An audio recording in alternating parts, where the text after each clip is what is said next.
Halo semua, perkenalkan nama saya Arvinda Gilangsyanto dengan NIK 2008 10 30 11 41 yang akan menjelaskan secara singkat tentang analisis laporan arus kas PT Ciputra Development. Selamat menyaksikan.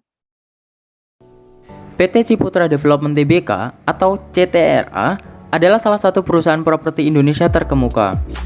CTRA didirikan pada tanggal 22 Oktober tahun 1981 oleh Dr. Insinyur Ciputra dengan nama awal PT Citra Habitat Indonesia.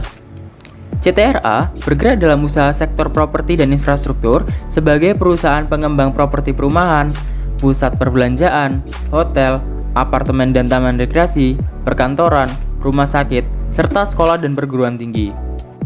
CTRA memulai IPO-nya pada tanggal 18 Februari tahun 1994. Dalam menjalankan operasinya, CTRA menggunakan dana dari beberapa sumber. Beberapa di antaranya yaitu utang kepada kreditor dan penjualan saham di pasar modal. Seorang kreditor perlu mengetahui apa yang dilakukan perusahaan terhadap modal yang telah mereka pinjamkan, sehingga ada yang namanya analisis arus kas. Analisis arus kas ini dibutuhkan karena nantinya dapat membantu dalam menilai likuiditas, solvabilitas, dan fleksibilitas suatu perusahaan. Berikut ini disajikan data common size dan komparatif dari laporan arus kas PT Ciputra selama tahun 2018, 2019, dan 2020. Mari kita berfokus pada perubahan yang signifikan terlebih dahulu. Dapat dilihat di sini, terjadi peningkatan yang signifikan pada piutang pihak berelasi tahun 2019.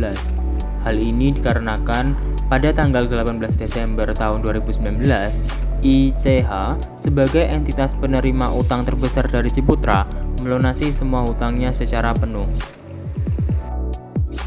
Kemudian, pada tahun 2020, terjadi peningkatan signifikan pada hasil penjualan aset tetap.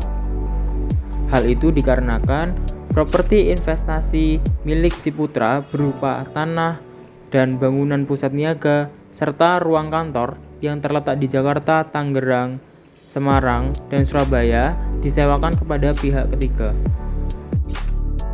Selanjutnya, pada utang pihak berelasi, terjadi peningkatan serta penurunan yang signifikan pada tahun 2019 dan 2020.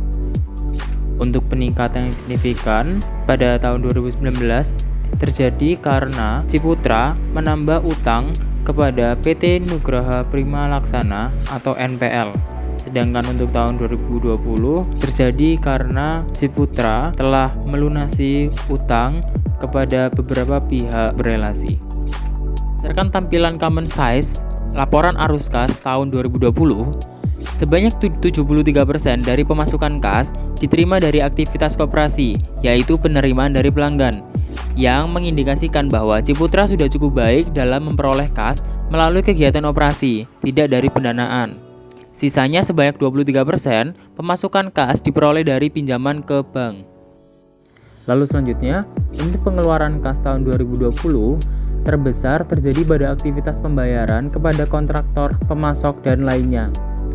Hal ini sejalan dengan besarnya kas masuk yang diperoleh dari kegiatan operasi. Lalu untuk pengeluaran kedua terbesar, yaitu sebanyak 17% digunakan untuk pembayaran utang bank. Nah, selanjutnya di sini terlihat tren free cash flow PT Ciputra selama tahun 2018 hingga tahun 2020.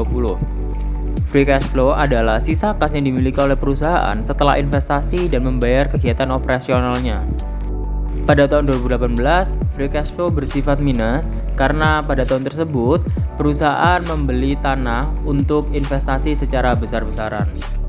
Nah, yang terakhir, jika dilihat dari helicopter view, di sini sebenarnya terlihat normal dan wajar, tetapi pada tahun 2018 kas neto yang digunakan untuk aktivitas investasi dengan nominal yang cukup besar, dengan alasan yang sudah saya jelaskan sebelumnya, yaitu pada tahun tersebut PT Ciputra membeli tanah untuk investasi jangka panjang.